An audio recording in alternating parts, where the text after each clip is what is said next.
Hey guys, and welcome back to ZRZ, and this is the top 10 tips and settings for your PS4. So starting off, you can change what the share button does on your DualShock 4. Going into the sharing and broadcast settings and changing the share button control type from standard to easy screenshots, you will now have a share button that just takes a quick screenshot instead of bringing up the whole share page.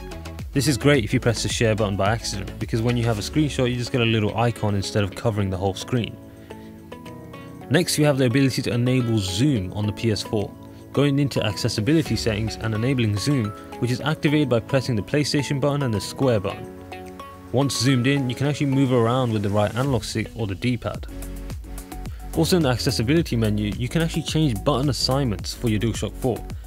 This is a great feature. You can change every single button on the DualShock 4 to whatever you want. For example, you can change R1 to X if you wish.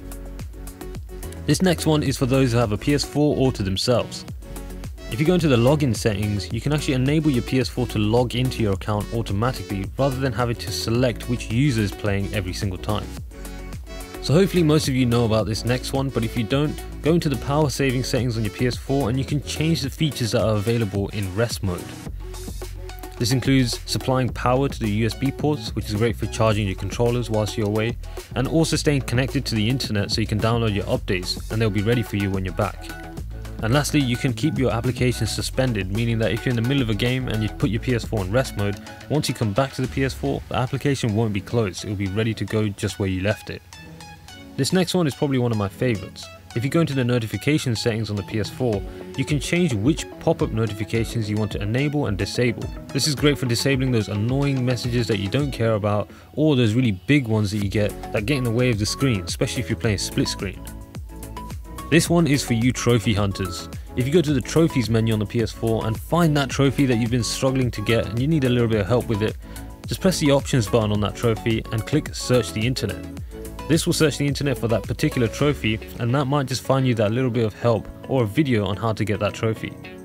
Next, we have something that even I forget about on the PS4, and that's double tapping the PlayStation button.